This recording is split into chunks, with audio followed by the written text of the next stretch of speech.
ચાલો ફ્રેન્ડ્સ, આજે આપણે બનાવીશું કસ્ટર્ડ પાવડર અને ચોખાની ખીર।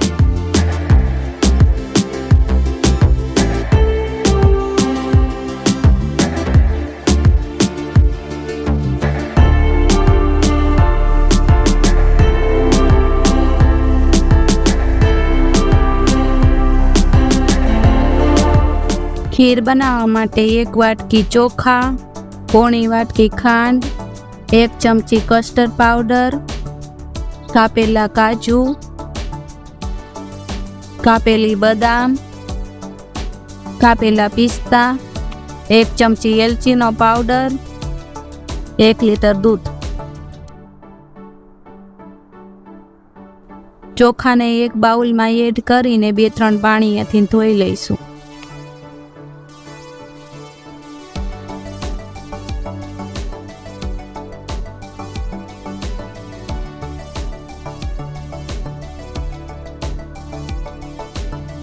ચોખા ધોઈ લીધા છે। ચોખાને કૂક કરવા માટે તપેલામાં પાણી એડ કરીશું।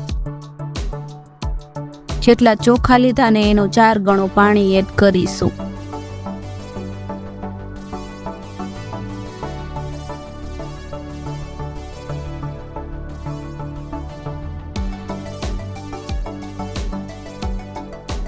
પાણી ગરમ થઈ જાય પછી તેમાં ચોખા એડ કરી દેશું। ચોખા એડ કરીને પછી તેમાં ચમચાથી હલાવી લેશું। તેમાં 1 ચમચી ઘી એડ કરી દેશું। ઘી એડ કરવાથી ઉભરાશે નહીં। થોડી વારે ચમચેથી હલાવતા રહેશું જેથી ભાત તળિયે ચોટે નહીં।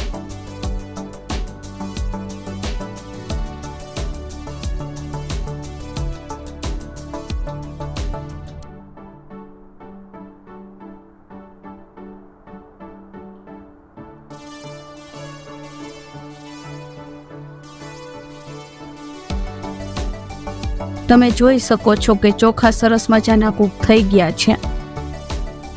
ચોખા કૂક થઈ ગયા છે તેને હવે નીચે ઉતારી લઈએ। પેનમાં દૂધ એડ કરી દેશું।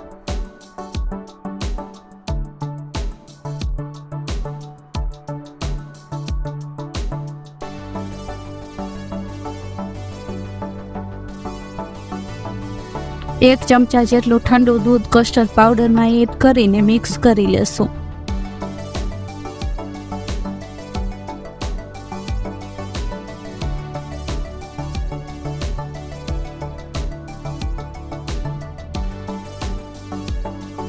દૂધમાં એક ઉભરો આવે ત્યાં સુધી ગરમ કરી લેશું।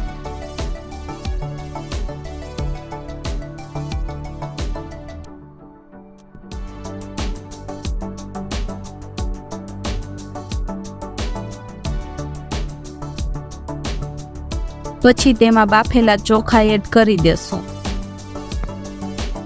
તેને મિક્સ કરી લેશું।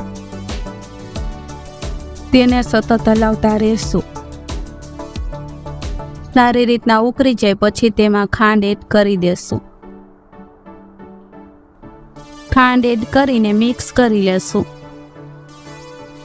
તમે વધારે ગળ્યું ખાતા હોય તો તમે વધારે ખાંડ એડ કરી શકો છો। એલચી એડ કરીને મિક્સ કરી લેશું।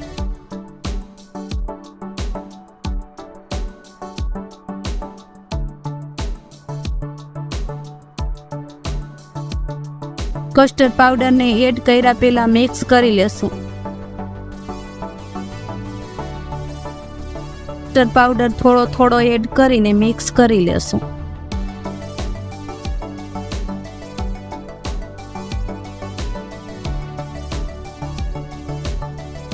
કસ્ટર્ડ પાવડર એડ કરીને થોડી વાર પાકવા દેશું।